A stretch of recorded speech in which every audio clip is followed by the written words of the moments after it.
Olá pessoal, bem-vindos à nossa videoaula. Vamos continuar com o nosso curso de ASP.NET e na aula de hoje vamos continuar estudando então formas de popular componentes web através de arquivos XML. Foi o que nós fizemos na última aula, nas últimas duas aulas aliás. Nós criamos então uma forma diferenciada de popular um grid view, né? E nessa aula de hoje então nós vamos continuar com esse assunto. E o porquê de insistir justamente em um assunto desse tipo é porque um XML hoje em dia é um arquivo muito utilizado como fonte de dados.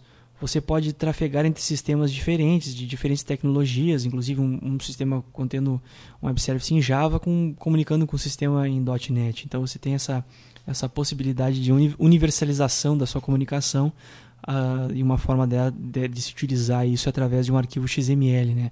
Através de um web service. Então vamos estudando esse tipo de formatação de arquivo, esse tipo de arquivo bastante interessante, para que o aluno possa então se acostumar com esse tipo de recursos, tá ok? O que nós vamos fazer hoje então nessa aula é justamente criar uma página, colocar um drop-down list, um componente de combo, né? E nós vamos fazer com que esse combo seja populado então por um arquivo XML, numa aula bastante parecida com a aula passada, só que numa utilização um pouco diferenciada e que muitas vezes os alunos perguntam e têm curiosidade para saber como isso funciona na prática, tá bom?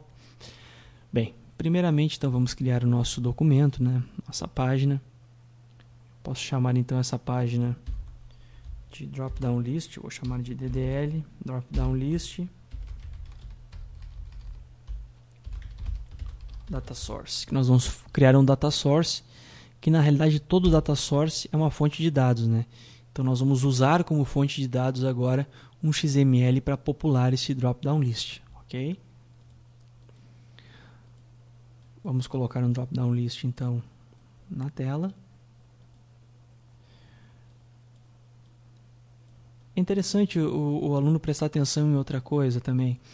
Quando for criar o seu sistema, certamente não vai utilizar como nomenclatura desse componente o nome que vem no componente drop-down list 1, né? Então você vai colocar um nome de acordo com a sua nomenclatura. Para drop-down list existem muitas nomenclaturas, uma delas é chamar de DDL e o nome desse componente, né? Então nós vamos criar nessa aula de hoje essa combo, essa drop-down list contendo uma coleção de cores.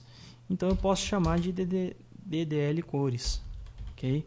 Que eu vou estar então referenciando esse meu componente, identificando nessas três primeiros caracteres que ele é um drop-down list e nos outros caracteres identificando o afim desse componente, né? Ou seja, trabalhar com cores. Perfeito? Assim fica bastante interessante, o aluno consegue então identificar esse componente de maneira mais fácil na tela, principalmente quando ele está criando um sistema grande que eventualmente tenha 10, 20 ou até 100 componentes em uma tela. Então isso facilita bastante, né? Perfeito. Bom, tendo o componente na tela, nós vamos criar então agora a fonte de dados. A gente tem que sempre pensar assim, eu tenho esse componente e eu quero popular ele com alguns dados. É claro que eu posso utilizar a formatação clássica, né? Eu posso vir aqui em itens collection e criar todos os itens conforme nós fizemos nas aulas anteriores. Mas eu tenho também uma forma, digo assim, mais profissional de se criar esse componente, que é utilizando um data source. Quando é usado isso?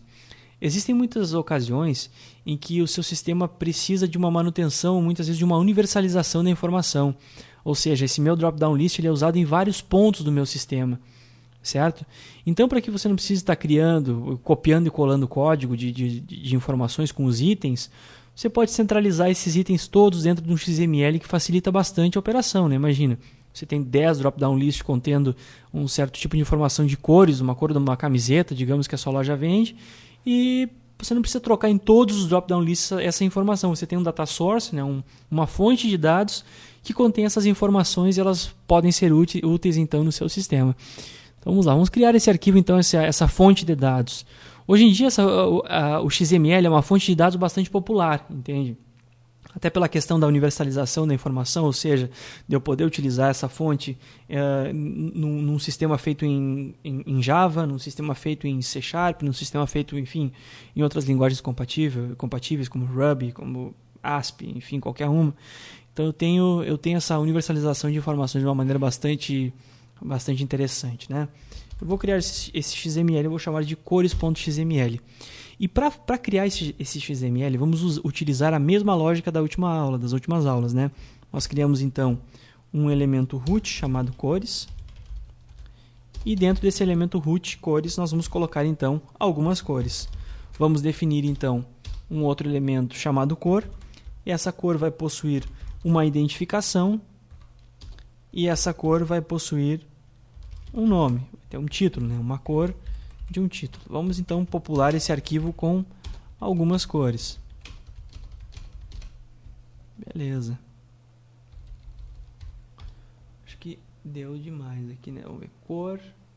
Você tem esse recurso legal de edição dentro do Visual Studio, que daí já dá para verificar se está tudo ok. Aliás, nem tanto, né? Que eu coloquei mal esse nodo. Vamos lá. Aqui, pronto. 1, 2, 3, 4, 5, 6, 7. Perfeito. Vamos colocar a cor 1, então, como sendo azul. Vamos colocar a cor 2 como sendo amarelo. Uma cor 3 pode ser rosa. Uma cor 4 me passei. Branco. Uma cor 5. Vamos usar a cor verde, então. Uma cor 6, vermelho. E uma cor 7, vamos ver, violeta. Ótimo. Então temos 7 cores aqui então no nosso arquivo XML, nessa nossa fonte de dados. E agora o que a gente quer fazer? Nós queremos que o nosso drop-down list leia esse XML, interprete isso como um data source e popule então esse nosso drop-down list com essas informações, sendo que o texto que vai aparecer no drop-down list é o nome da cor e a identificação vai ser logicamente o valor desse drop-down list, né? desse item. Você pode ver que você tem aqui dentro da seção data, nas propriedades do seu drop-down list, o data text field e o data value field. Justamente são as propriedades que definem qual vai ser a fonte de texto, do texto que vai aparecer no drop-down list, e o data value field é o valor que vai estar associado a esse item, esse list item do meu componente. Então agora eu tenho que fazer o mesmo processo que eu fiz na aula anterior, né? Que é justamente popular esse meu drop-down list através do meu arquivo XML. Então, para isso, eu já tenho a referência aqui do system.data. Perfeito. Então, agora, eu vou, então, criar um evento aqui, um if, se não for postback. Ele vai, então, popular o meu drop-down list. Por que eu coloco se não é postback? Porque se eu der um postback, ele vai repopular o meu drop-down list. Então, se eu estou criando adendos dentro do meu drop-down list, ele pode acrescentar itens, né? Existem casos em que isso acontece, então é legal ter esse costume, sempre que for popular algum componente no início do código, um componente que precisa ter esses dados únicos dentro dele, fazer esse teste para gerar essa população de uma maneira adequada. Eu vou ter então um dataset ds, que eu vou dizer que é um new dataset. Perfeito? O ds, ele tem então aquela propriedade read XML, né? Que ele consegue então ler um XML da nossa aplicação. Então, eu vou pegar da nossa última aula a mesma string que eu coloquei, que eu criei para o grid sample view, com aquele request physical application path, até para nos facilitar a vida, né? Vou ocupar esse código da última aula e ele vai ler então o arquivo, nesse caso, cores.xml. Perfeito? Tem então minha coleção de cores associada com seus respectivos valores. Perfeito? Então tá. Nesse ponto, Eu tenho então o meu dataset já populado com esses dados. Eu preciso passar esses dados então para o meu componente. O dataset ele faz aquele meio de campo, né? Ele recebe os dados e universaliza esses dados para que o meu componente possa entender como vai ler esses dados dentro dele. Então vamos lá. Para que o meu drop-down list, que eu chamei de DDL cores, ele tem um data source, então eu preciso apontar para esse data source, que eu chamo de ds.tables e a table 0. Perfeito? Maravilha. Populei então os meus dados desse meu data source, essa minha tabela, no meu drop-down list de cores. Agora o que eu preciso é dar o comando databind para que ele possa então receber esses dados, então criar essa conexão e efetivá-la, ok? Para que essa conexão então possa ser feita, esses dados possam ser carregados no componente realmente, depois de ter apontado para o meu data source. E é só isso. Assim eu já estou carregando esses dados dentro do meu componente. A diferença da última aula é que esses dados eram carregados no data grid e já eram mostrados de primeira, né?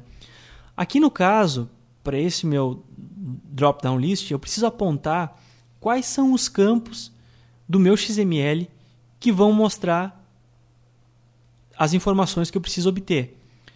O meu ID vai ser o data value field, vai ser o valor associado àquele meu list item, aquele meu item do meu drop-down list. E o nome da cor vai ser justamente o texto que vai aparecer nesse meu drop-down list, ok? Então vamos lá. O que eu vou fazer? Eu tenho meu drop-down list, eu vou dizer que meu data text field vai ser o nome, perfeito? E que meu data value field vai ser o ID. Ele vai ler o XML e através dessas informações ele vai procurar os nodos desse meu XML, desse meu data source, com esses nomes aqui, que bate com a informação que eu tenho aqui, e vai popular nesse meu XML tais informações. Então deixa eu setar como página inicial e vamos rodar a aplicação então.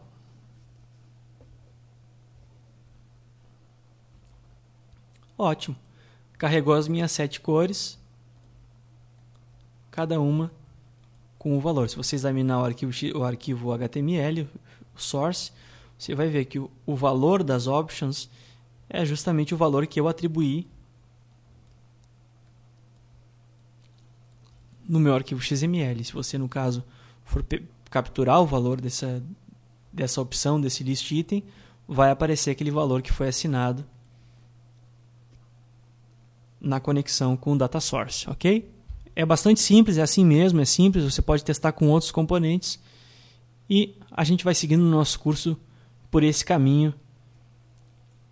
E é isso aí então, tá legal?